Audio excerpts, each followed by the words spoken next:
30 செகண்ட்ல இப்படி இருக்கிற ரெஸ்யூமே இப்படி மாத்தலாம். பார்க்கலாமா?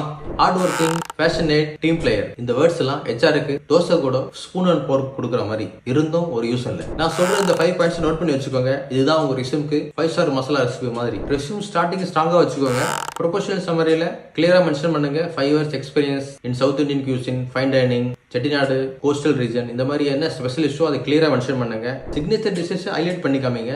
ஹெச்ஆருக்கு உங்க ரெஸ்யூமை பார்த்தா டெம்ப்ட் ஆகணும். Show impact. நீங்க ஜாயின் பண்ணதுக்கு அப்புறம் உங்க ரெஸ்டாரண்ட்ல நீங்க என்ன இனிஷியேட்டிவ் பண்ணீங்க, அதனால ரெஸ்டாரண்ட்டுக்கு எவ்வளவு பூஸ்ட் ஆச்சு, இதெல்லாம் கிளியரா மென்ஷன் பண்ணுங்க. நம்பர்ஸ் தான் ரெஸ்யூமுக்கு ஃபிளேவர் பூஸ்டர் மாதிரி. Skill menu. ஸ்கில் மெனுல cost control, inventory, menu planning, ஆசப், இந்த மாதிரி விஷயங்களை மென்ஷன் பண்ணுங்க. அதை விட்டுட்டு I like football, playing tennis, cricket, இந்த மாதிரி விஷயங்களை மென்ஷன் பண்றது ஒரு யூஸும் இல்ல. நீங்க போய் கிச்சன்ல கிரிக்கெட் விளையாட போறதும் இல்ல, அது ஒரு யூஸும் இல்ல. உங்க சோசியல் மீடியா பேஜ்ல ஃபுட்டை பத்தி மட்டும் போஸ்ட் பண்ணிருந்தா அதோட லிங்கை உங்க ரெஸ்யூம்ல ஆட் பண்ணுங்க. அது உங்க ரெஸ்யூம்க்கு ஐசிங் அந்த கேக் மாதிரி. நீங்க கிச்சன்ல ஒரு சூப்பர் செப்பா இருந்தாலும் உங்களோட ரெஸ்யூம் பிளான் சட்னி மாதிரி இருந்தா ஜாப் கிடைக்காது. உங்க ரெஸ்யூமை ஷார்ப் பண்ணி கிறிஸ்பியா வச்சுக்கோங்க. All the best.